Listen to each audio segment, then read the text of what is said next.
Hey everybody, welcome to Diary of a Sales Engineer episode 4. Today we're going to be exploring what does sales engineering look like in a post-COVID world. I'm Ryan. This is Samir, and we're super stoked to be here. Before we jump into that episode, we actually got some feedback from some of you guys on the last episode. So thank you for that. One of the things someone sent us that we didn't really touch on is what does it look like to be a bad SE? And so from a high level, we got, you know, saying this is not my job, declining meeting invites without giving a reason, just being a service level expertise, not caring about the outcome of the deals. I think we got a lot of input there. So we'll probably throw that into another episode of what not to do as an SE. But before we jump in here, actually, Brian, I wanted to ask, last episode you shared your kind of fiasco of moving. Are you all settled in? Where are you at now? Yeah, I am currently in New York, moved out yesterday. I'm officially traveling out here for the summer. I will be just going to a WeWork to work every day, so there's going to be new challenges around that. For most of my career, I've been pretty much like have my own home desk, multiple monitors. And today I'm already down to one singular monitor. I think at times I'll bring a travel monitor with me, but looking forward to the new challenges that are going to come out of this travel and being an SE on the road and going to new WeWorks and exploring quite a bit. But it feels good to be settled in here. Like I'm already really appreciating just the pace of New York. As soon as you walk outside, there's hundreds of people just walking from place to place. And so I'm already getting a lot of energy out of that and just feeling the vibe of the city really. Even today, I went for lunch and there's just so many people out and about going. That really does keep you motivated, keep you energized. And now, we're doing a podcast. So That's awesome. Yeah, New York is something else. I don't think I could be there for too long. It's a little too much stimulus for me, but it's fun to go for a long weekend. It's kind of interesting that you're saying, transitioning from having your multiple screens to being mobile. A lot's changed, I guess, since like pre-COVID and post-COVID, how we've worked as SEs. Like my first SE job was right before COVID hit. It was 2019. I remember I wouldn't say that I was going to the office frequently just because we're doing lots of calls. The office wasn't really conducive for me to take calls because I'm like almost shoulder to shoulder with the person next to me. We were, in a growing company where office space was very limited. And then also I was traveling like 3 out of 4 weeks, per month where I would Mhm. leave Monday, come back Thursday. So I was rarely in the office. And when I did come into the office, it was when I had days that didn't have as many calls. And it was more days for me to go and interact and build those relationships with the other team members, talk to my friends in marketing, talk to my friends in product, and go and see them have lunch. I'm curious to know, like pre-COVID, what was your SC experience like? Yeah, so pre-COVID, I started sales engineering pretty much right in the middle of COVID. And so what that looked like was quite literally just strictly work from home. Every single call I did was from my home office. At the time, they sent me these two beautiful big monitors. I mean, you're talking like anywhere from like a 24 to 32-inch monitor each. So I had a lot of screen that I was working with during COVID and getting used to demoing the product. And so those first few months, like you just sort of accept that you're not going to see people, you're not going to go into the office anymore. And I do find that sales engineering is very conducive to a work from home lifestyle. We are on calls a lot of the day. I mean, I'm looking at my calendar towards next week, and I have a few days where I'm in calls 8 hours a day across 7 or 8 different prospects, meaning being in an office makes it a little bit more challenging to do calls like that because you really need dedicated space to talk and be talking on those calls. Even right now, as I'm doing this, I was telling you I was struggling to find a desk, find a place to just go and talk because I feel bad. I'm going to be talking, but that's how I am with my prospects all day long. So I have to just get over some of that aspect. And I remember as COVID came to a wrap and we started going back into the office, I found it to be very challenging and very distracting. Not only distracting from all the people that were there, but also just like the ambient noise that would go on during a demo. At the time I was doing these product demonstrations that would be 2 to 4 hours long. I didn't really want to be in the office taking a 4 hour demonstration and have people chattering in the background and this and that going on. And so what I found was most of the time I had demos, I would be work from home.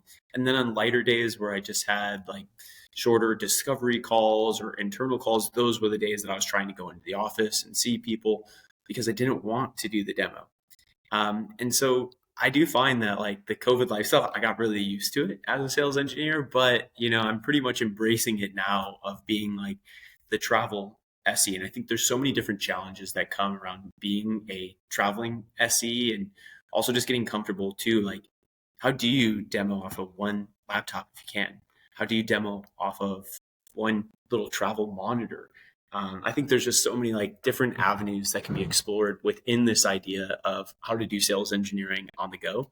But yeah, I mean, I would say like my role has been mainly work from home. I've gotten really comfortable with that work from home piece. So even when I do travel for personal or for work, it makes it challenging to do some of the different calls that I have. There's been different experiences that have come up. Like when you're at a hotel, guess what happens? If you need to mirror your mobile phone, AirPlay is blocked in certain situations. So you're not going to be able to get your mobile phone up. How do you handle a situation like that? A lot of hotels, even WeWork here, blocks that. So you got to figure out like what are all these things that you might possibly run into and be comfortable to handle those situations as they do happen. I think that's an excellent point to bring up. Almost like you almost have to develop a demo script for when I just have my laptop. Because when I have for me, for example, I'll have a monitor in front of me, a monitor to the left, and then I also have like another little iPad here that I run all my video stuff through. And when I'm traveling or if I'm deciding to work from one other location for a week because we're going and visiting family, it's like I have to kind of change up my demo flow, determine like screen real estate is very, very key when you have one little 16, 14-inch screen to do it. And yeah, I think that even just talking to you about this, it's like, oh shit, I need to figure out what my travel, my to go demo is looking like in order to be successful and still provide like a good, insightful demonstration. But it is something I actually did not think about until you just brought that up. It's like it's in my back of Here's my another mind, but Yeah, here's like another thing that will happen too, right? I mentioned like the AirPlay or like getting your phone screen to share as a part of a demonstration. If you do like a mobile phone demonstration, you're going to run some challenges to that. Another thing that I've run into challenges on, especially when I'm on one laptop, is the annotation tool that I use is like writing annotations on my screen. But when I'm down to one single laptop, I don't want to share my entire screen that's in front of me because I Mhm. need to be still monitoring Slack. Maybe there's some additional things that I need to look up in the background. So I'm just sharing the web browser. When I'm just sharing the web browser, guess what? Those annotation tools will not show up on screen anymore. So how do you draw someone's attention to something without the annotation tools? All right, so now it changes the way that I talk. Do you see here where my mouse is at? Versus like normally I have these nice big red arrows and boxes, things that I'm drawing on the screen. But in the case where I'm down to one laptop, I'm not going to have that flexibility to use those tools to lean on. So now I need to go back to the way I talk about the product and direct the attention to it without the annotation tool. So there's other skills that like I'm instituting here, right? It's like instead of the demo excellence tool of annotations, now I'm using the demo excellence tool of what story am I telling? How am I telling the story to direct the attention without the annotation tool to lean on? So there's other things that are just interweaving here. Yeah, I think it forces you to learn how do I describe where on the page I want to draw your eyes to with my words. As you notice in the top right corner next to the little gear icon, the SK symbol, and then they can follow it. You're almost like giving them a GPS guidance of how do I look at this monitor and the screen when there's so much going on. And all of the applications that we're selling, there's like 30 buttons on the screen at times, or like so many different places that they can get lost, and guiding them through that is a key demo skill that you need to flex when you don't have your annotation tool to kind of lean on. Another thing I actually am curious about as far as the work from home lifestyle and whatnot, and something that I think we've talked about in every uh, podcast so far is working from home does not necessarily conducive to like building relationships with your team members. And I think that's, for me personally, that's something I really miss about being able to go to an office. I think for the last, God, like 4 years now, right? I've been like strictly from home. I don't have a WeWork near me to go and like interact with other working professionals. And that gets hard. And so, I think that something that when we were working together, our manager was really good about was setting up these quarterly times for us to get together and like truly get together. But I wanted to get your thoughts on like that side of the working from home. I feel like that's almost like the dark side of working from home is like what are like things that we can do to try and increase the amount of rapport that we're building with our AEs and our fellow other SEs on our team that you've seen work for you? Great call out. Great call out. Work from home is not conducive to building these kinds of intimate relationships where like you can really bond through the web camera, so to speak. For me personally, what I think is critical to develop those positive relationships when you're not going to have an opportunity to really meet somebody in the way that we were. We would get together every quarter, every other quarter. You have to go out of your way, meaning find time to schedule 30-minute calls where maybe you're not really doing work, you're just getting to know the other person on the other side of the camera. You talk a little bit about the personal stuff, you talk a little bit about work, you interweave the two things, and next thing you know, you start to see the relationship start to build and grow.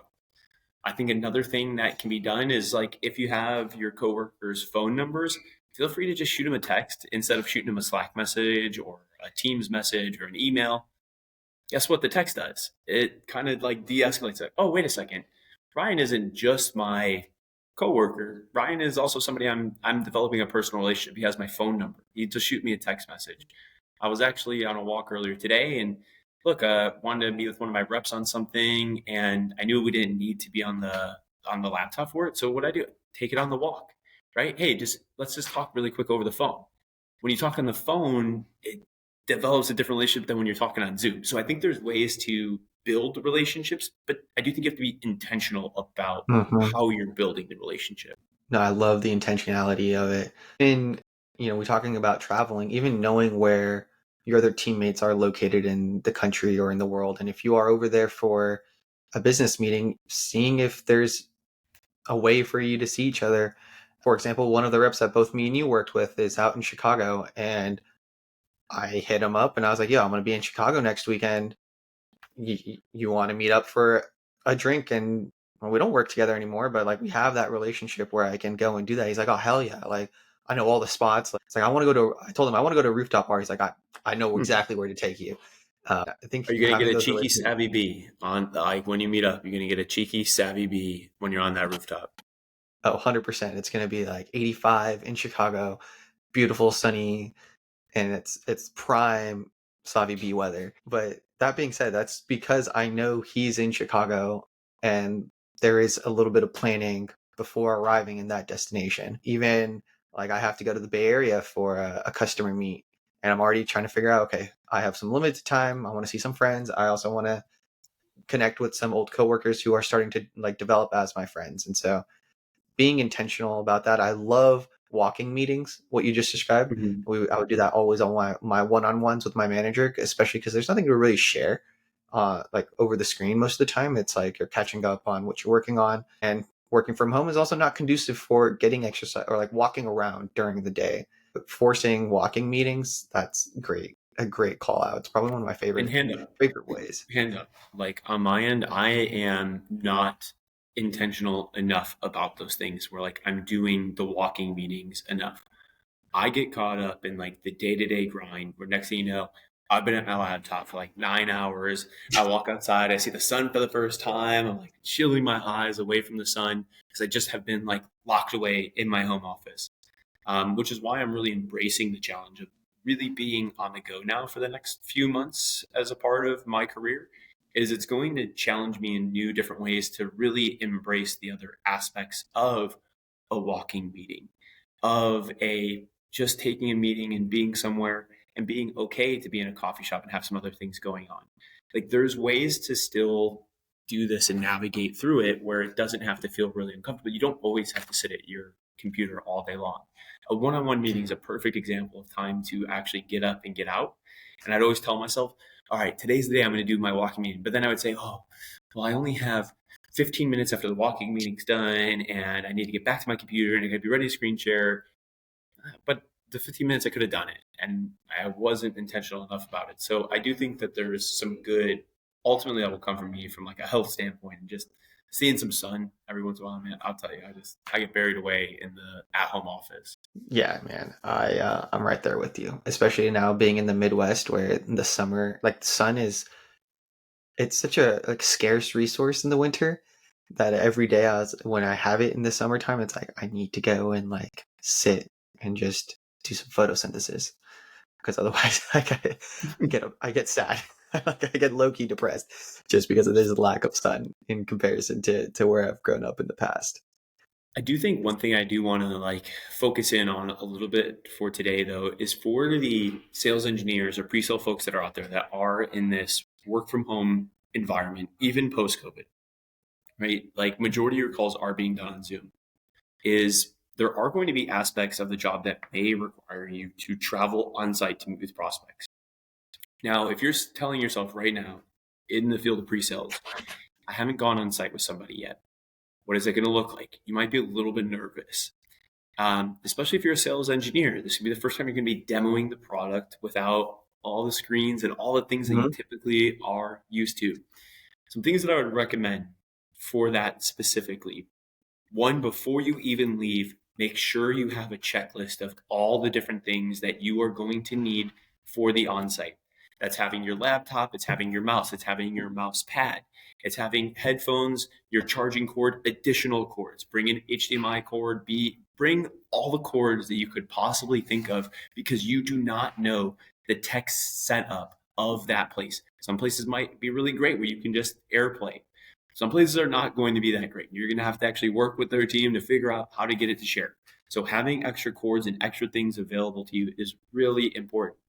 And guess what? If you don't have that little checklist, what will happen? You're going to forget something. You're going to forget the mouse pad. You're going to forget the mouse. You're going to forget whatever it is that you need to be successful.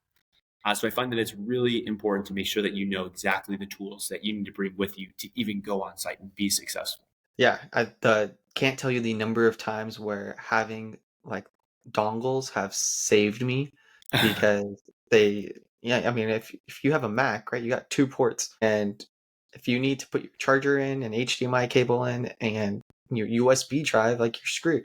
So having the dongles, I carry two different ones. Like I have one, actually, I have one right here, and then I have one that stays in my backpack. So it's like my travel backpack that I have a phone charger in there always. My laptop charger there's always. I have another dongle in there always. Like I don't take that stuff out. That's literally how my backpack is always packed. That way is like even if I forget to go through my checklist, like I have kind of bare bones, bare minimum. And the HDMI cable is slept on. I think it's a huge one to have because a lot of the time these conference rooms have TVs, and the things that you're presenting off of is a TV. So getting that HDMI covers majority of your bases. I think another thing that we tend to, or maybe it's not everyone, but I tend to get nervous about is like dressing for an onsite. What is too casual? What is too professional? Like, what does that look like? And I think that's very, very much subjective. I personally like throwing on a blazer and like kind of looking a little swaggy with not necessarily a blazer and a button up with like maybe jeans, but also like nice shoes. So it's like I am formal, but not too formal. It's like a 3-piece suit, but also enough where I don't look like I don't look like the sales rep in like a formal full like suit and tie, but I'm also not like bumming it in like sweats and a t-shirt.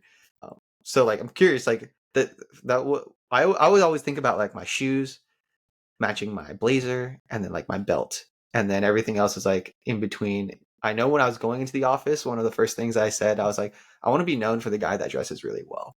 When you're going on site, like how do you think about what you're wearing? Wow, great question. Number one, I will coordinate with the rep, right? Hey, what are we wearing for the on? Like you and your rep should be coordinated in the attack on how you are dressing.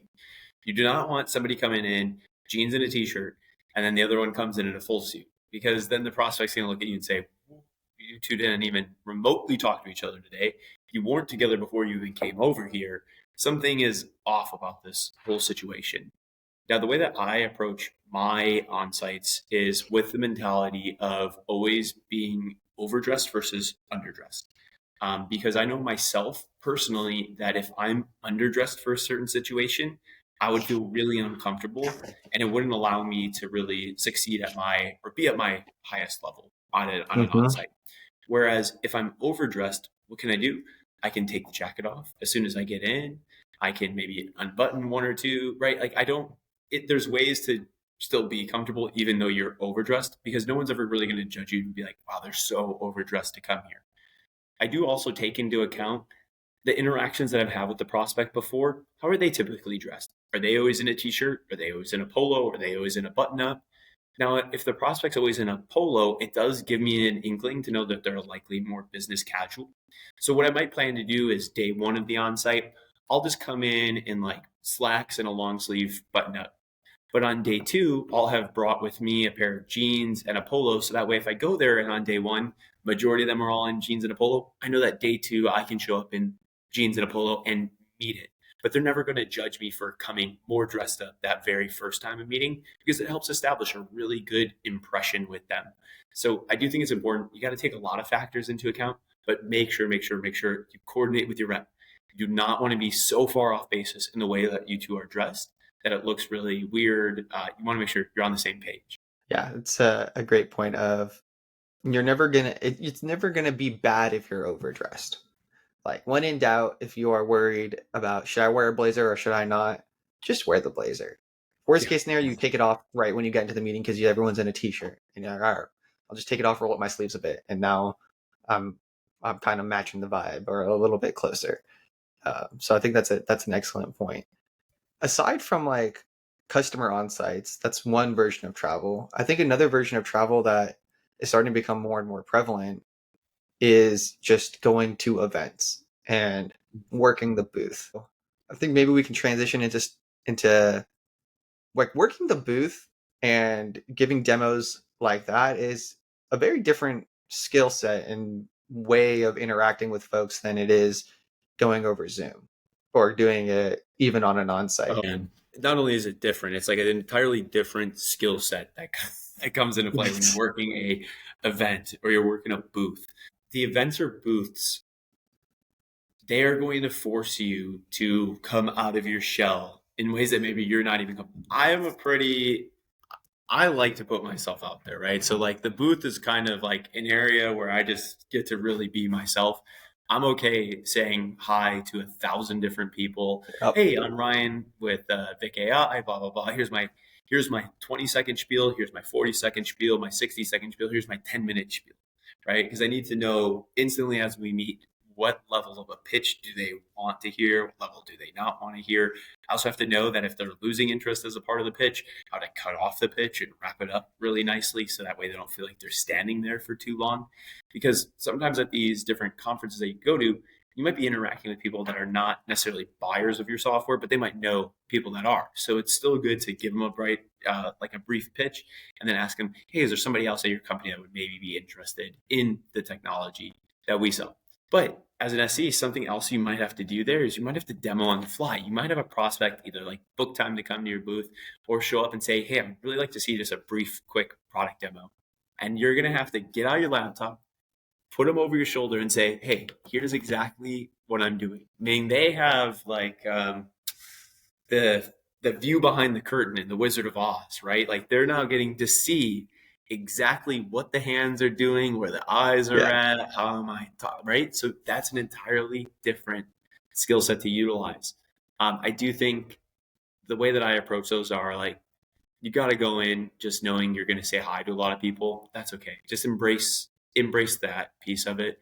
I will say after those conferences are done, I'm so drained out just from a socialization standpoint that I also prepare for that too. So I know if I'm traveling after a 4-day conference where I'm talking to hundreds or thousands of people a day, and when I get home that last day, I'm probably not going to want to be on like 8 hours of demos. Like I'm just not going to have it in me. So limit it down to a couple. All right, I need to do some internal work. I need to like regroup because my voice is kind of gone from talking so much. I just like have no energy to do the demos in a way that's gonna be at the top of my game. So I do like to just kind of like prepare a few different ways for it, but I embrace like the craziness of it all.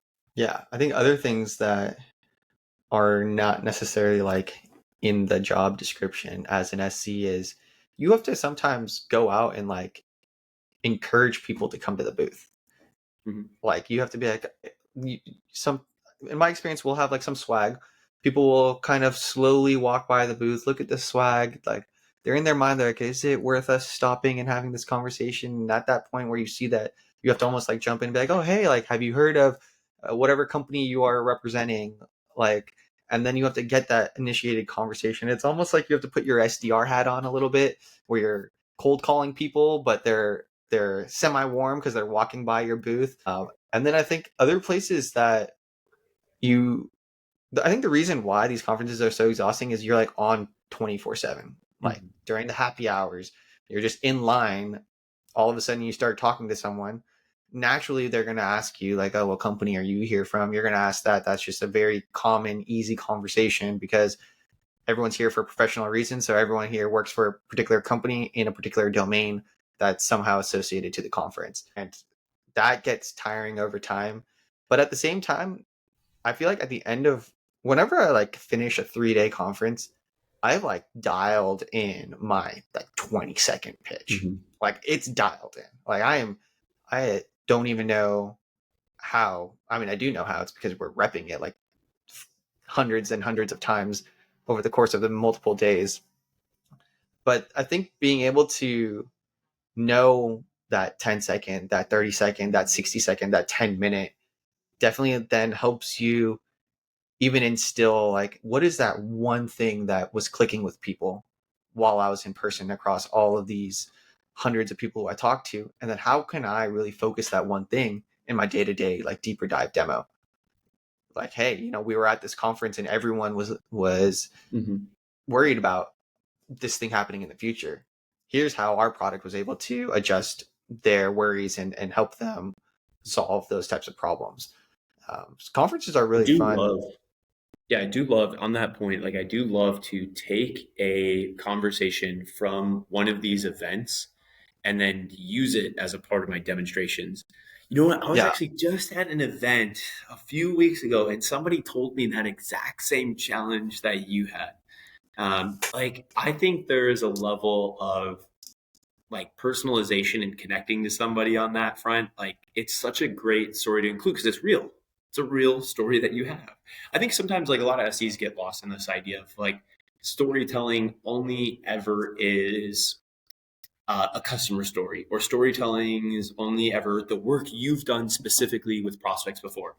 I think storytelling is what have I seen in my regular day to day life? I think it's what have I heard from these conferences that I've gone to? Actually, you know what? Samir's another SE at my company. What has Samir experienced? And I might say, you know what? I was working with another SE the other day and they told me the exact same challenge that you're telling me. And like when you do that, I find that the people on the other side of the camera, like there's just like a lot more connection that takes place because they're feeling the true, real nature of what you're telling them. It's like, oh, wait a second. Ryan isn't just this guy who only ever tells me the things he's seen and heard because it's all a long whole pitch, right? It's like, oh no, Ryan's just another person and he's telling me exactly what he's experienced from those types of conferences. So I think that's a really cool thing to do. Have a conversation with somebody, use it in a demo. I heard the exact same thing a few weeks ago. yeah, it's huge. It's, I mean, it comes down to just finding that common ground, right? Finding that common ground, telling you, I've heard this before. You're not alone. You're not crazy for thinking that. Your problem is known. We've seen it many, many times. In fact, I even talked to someone yesterday at the conference, and they told me the exact same thing. And this is why we built this product, and this is how we're able to solve that problem. One other thing I like to do, and I'm not sure if you do this either, because I'm actually curious about this, Samir. Okay. Something that I like to do at these conferences, I like to go talk to the vendors of the booth, right? I'm not just talking to the people that are coming up to my booth. I actually will peel aside and go talk to different vendors. Maybe they are competitors of ours. I'll ask them to actually give me a pitch. I want to hear what their pitch sounds like. I might go to other vendors of just technology I haven't even heard of and see what their pitch is, but I might even ask them, how's the conference going for you? Are you seeing like your ideal customer coming through here? How do you feel the conference is going? I like to do that, but especially I like to do it for the competitive booths. Like not only to understand like what it is that they're saying and doing, what their marketing looks like, but I also just want to connect with them and say, hey, what have you been seeing, right? And you get some insight into like the sort of industry that you're in a little bit differently. I think people always view it as like you're competitive, you can't ever speak. That's not the way it works in most situations, especially for like professional athletes. You like most professional athletes work with other professional athletes to get better. Same Mm-hmm. thing happens, and I've developed some pretty good relationships, even with people at competitive products, just by getting to know them at a conference. And next thing you realize, you're like, oh wait, that's right. You're just somebody else that's looking to sharpen their tools. But do you do that at conferences, or am I crazy? No, no, I definitely do that. I will like look at the other booths that are around. I personally like looking for booths that are like when there's high traffic booths, it always makes me curious of like, hey, what are they doing to like draw a crowd? Or like what is it that is engaging where there's so many people around? Majority of the time it's a very unique way of like having swag, or they have some. I've noticed like popcorn machines are like very very popular. The smell gets you. You come in and grab a bag of popcorn. But I do like talking to competitors. Some of them are like just regular other people. Some people are very guarded, and so they are. And then, but even having the conversation about the industry is like, oh, what are you guys noticing? How's it been going for you?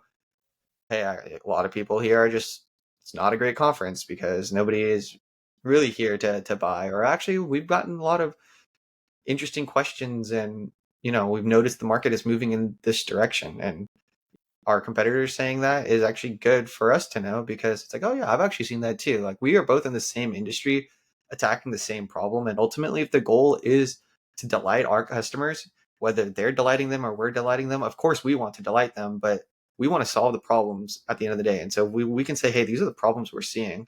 You're seeing those same problems. Okay, that's a validation that we are approaching and attacking a worthwhile problem that's actually going to make a difference for our end users. What is the best piece of swag you have received at one of these conferences? Best piece of swag, man. We did this at one of my companies where we actually had a like I don't know if it was a hydraulic press, but it was like a press that you could put on different patches on hats. So we had like baseball caps, like a couple different colors, and then we had different patches with like the mascot of the company, or like phrases of the company, and people could come by and come in, like we would press them hats essentially. And that was really really popular, and also like worked out really well because it took a minute and a half, 2 minutes for this to actually occur. So while it's occurring, it forces them to stay in there and like have a conversation. So I thought that was like really good in the sense that there was almost like an activity going on that forced them to stay and engage with you. And you're not just going to stand there for 2 minutes. Like, you're just not going to stand there in silence. You're going to talk. And then a lot of the times, because they were waiting for their hats, and it was novel in the sense that, well, there's this like machine that they're like pressing down and you have to wait because the heat is applying the sticker, drew a crowd. And I think that was one of the probably more unique and cool ones. Another one that was fun, I don't know how successful it is, but they were giving out poker chips because it was in Vegas.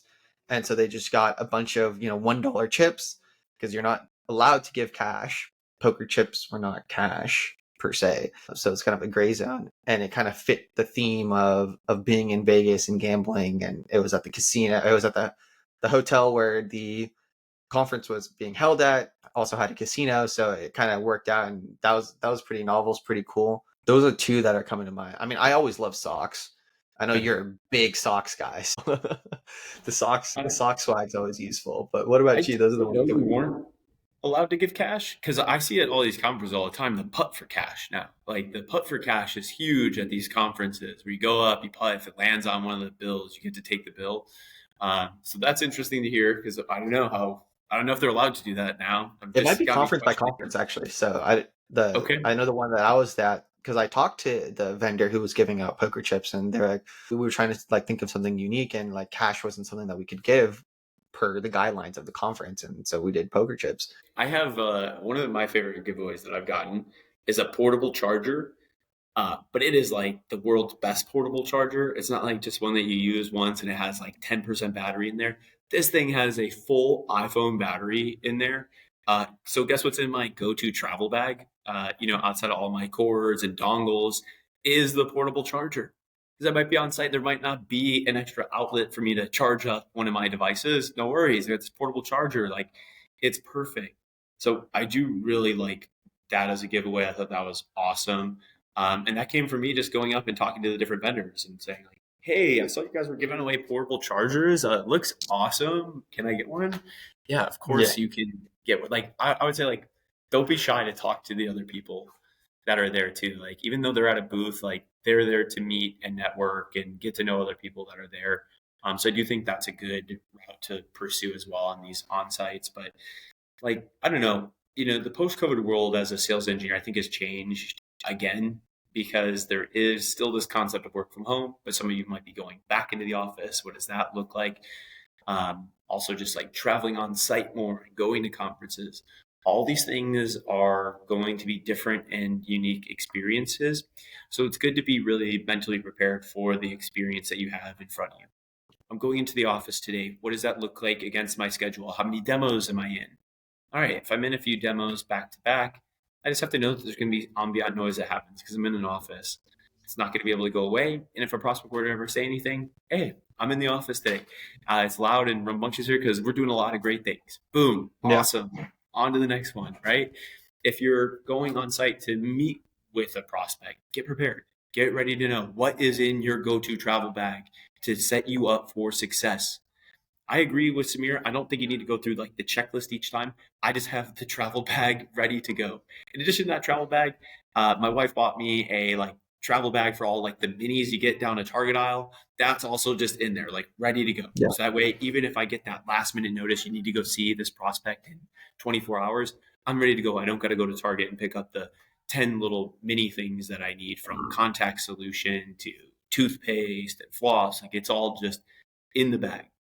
The larger sort of networking events, those ones, be prepared for like the social drain of being on for 24/7. Embrace it, but be ready for that when you finish up a day of 12 hours straight of talking, socializing, and wrap up with a dinner. Be ready for how tired you're going to feel at night when you get into the hotel room and you throw up the TV. You'll be like, wow, I can't believe I have to do that all over again tomorrow. Because you got to find Yeah. out how to get rested up and how to get the energy back. I don't know if there's any other tips that you want to mention here. Invest in comfy shoes. Invest Yeah, in do not wear comfortable those shoes. shoes. Like, you need to know that you're going to be on your feet all day, especially at those events. You're going to be walking, you're going to be talking, you're going to be standing at the booth majority of the time. Like, your shoe comfort, Dr. Like, just have comfortable shoes. And I think that, no, you summed it up pretty well. The last thing I would add that we touched on today is just being intentional with actually trying to go out of your way to make those relationships with your other team members. If you are doing an on-site with your team members and you're doing kind of a team building exercise, really fully be there. Put the phone away, close Salesforce. Your deals can wait a little bit. It'll be okay. You can respond to the email at lunch. It doesn't need to happen at 9:30 while you're sitting there with your teammates, because that time is very precious. And you can really, really develop these deep relationships that is going to propel you in your success with your AE, with your other SCs on the team. I think the fact that my first or my second week at the company that Ryan and I worked together was an on-site. I had done no work yet at the company. I was so fresh, but those memories that Ryan and I made caused me to be able to, dude, I'm struggling right now. Can you hop on a call and help me? And he's like, oh yeah, absolutely. We watched the sunrise together in Norway. Of course I can come and jump on a call with you. So I think really invest in those in-person moments and try not to be distracted. Is the last thing I would Yeah, add. for those that are curious about our relationship and how it started, is exactly the way Samir just said. We were in Norway together, and one night, the two of us and one of our other friends, we all stayed up, and in Norway, we watched the sun set and rise within the same hour because they experience about 24 hours of sunlight in the summer months. And yeah, when you have a moment like that with your coworkers, they stop becoming your coworkers rather quickly, and they become people that you can really trust and rely on to help you out. So I would agree, be very intentional. And I love Samir's tip about the comfy shoes. Get Yeah. comfy shoes. Invest in comfy shoes. That might be the best tip out of the out of the whole podcast today. because I have worn bad shoes before, and I'm telling you, you'll the next morning you'll be like, I need to go buy new shoes today. Yeah. All right. With that, we'll see you all soon. The next episode, we've got some exciting stuff for you all. So, like always, we appreciate your comments. Send it over, and we'll talk to you guys next time. See you next Later. week.